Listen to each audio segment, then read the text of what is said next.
Vamos esclarecer algumas coisinhas sobre isso daqui. Tem uma galerinha falando que é comunista como se fosse do tipo: eu gosto de sorvete de chocolate e você de baunilha. São gostos diferentes. Meu amigo, o comunismo não é simplesmente um gosto subjetivo de cada um. Pelo contrário, é muito mais do que isso. Tanto é que o próprio Lula agradeceu por ter agora um comunista no STF. Vocês não sabem como eu estou feliz hoje. Pela primeira vez na história deste país, nós conseguimos colocar na Suprema Corte desse país um ministro comunista, um companheiro da qualidade do Flávio Dino. E teve uma galerinha aí, ou melhor, uma foquinha aí, que no ano passado, nas eleições, simplesmente fez chacota com quem disse que o Lula era comunista.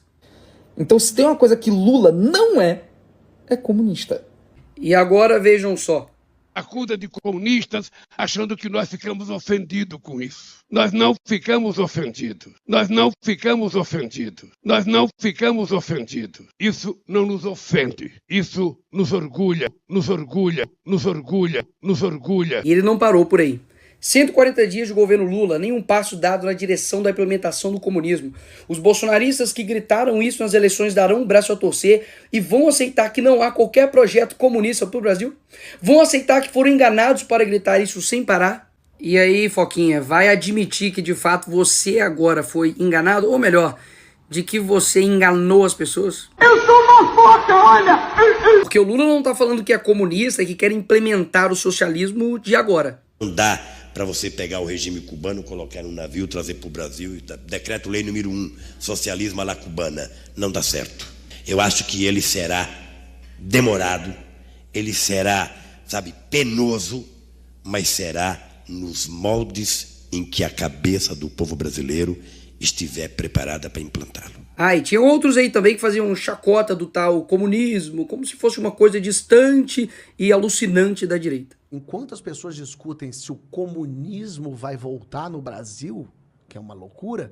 E não podemos esquecer do deboche desse daqui também. Impressionante como o comunismo dá ibope, né? 99% das pessoas que falam nem sabem o que é comunismo. 1% que sabe que não existe mais comunismo.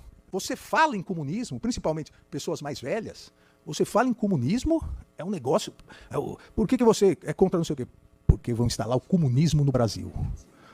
Só que as pessoas passam a acreditar. Eu quero, companheiro da direção do Fórum de São Paulo, debitar parte da chegada da esquerda ao poder da América Latina pela existência dessa cosita chamada Fórum de São Paulo. Agora, no fim das contas, qual é o problema de ser comunista? Dá só uma olhadinha nesses casos aqui. Você sabe o que foi o Holodomor? Conhecido como a morte por inanição, foi o genocídio de ucranianos, vitimados pela política econômica do regime comunista soviético na década de 1930.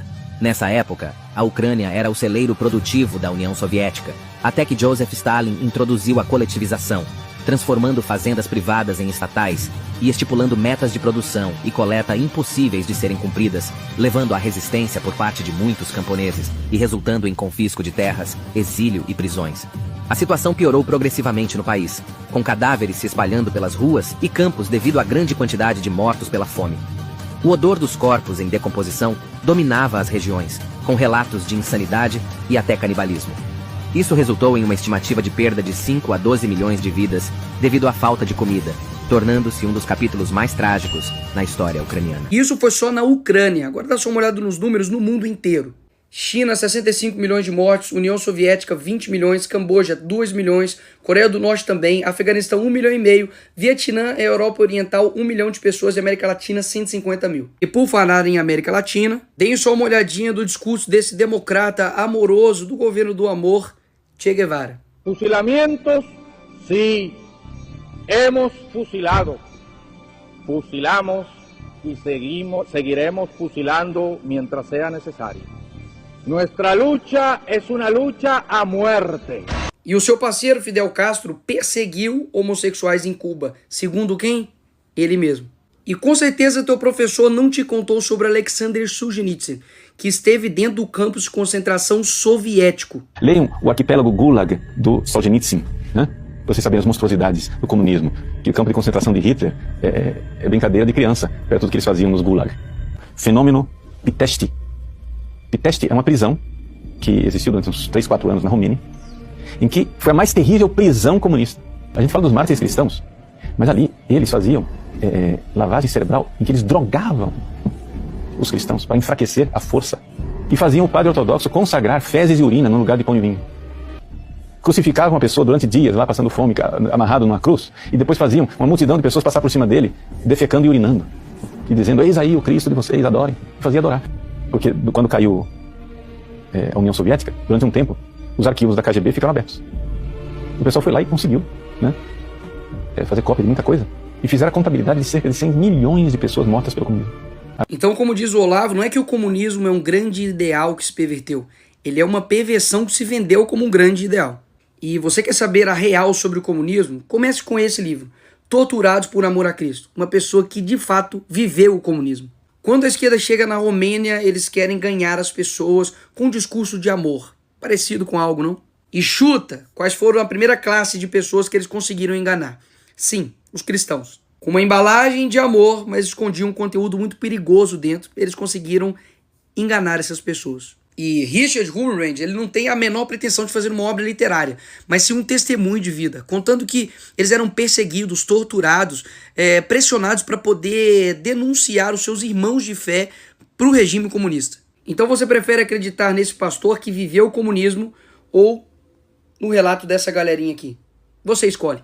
E por fim, a melhor propaganda anticomunista é deixar um comunista falar. Então vamos matar a galera. Oi? Matar a galera. Não é matar a galera, vai aplicar a lei, maluco. Assim, aplicar a lei. Pena de morte? É pena de morte. Mas é pena de morte. Mas é pena de morte. Mas você é a favor da pena de morte? Do socialismo, sim. Isso sim. Isso sim. Por que essa diferenciação do socialismo para não... Porque no capitalismo que morre é pobre com a pena de morte. E pobre não morreu também no socialismo? Não. E pobre não morreu também no socialismo? Não. Muito pelo contrário. Os caras que eram mortos não eram pobres? Olha, todo mundo é pobre. Não. Quem morreu é pobre. Tudo bem, mas eram pobres, né, a serviço de uma potência estrangeira. Então aí é justificado? Eu acho que sim. E esse cara é assessor de quem? Da Dilma. O maior truque já realizado pelo diabo foi convencer o mundo de que ele não existe. Agora você entendeu porque os comunistas querem que você ache que o comunismo não passa de uma mera fantasia? Pois é. Geralmente o diabo não chega com um tridente vermelho. Vermelho até que chega. Mas chega com uma foice e martelo e com um aspecto de amor. Não seja mais enganado. O comunismo mata e quem defende ele é cúmplice.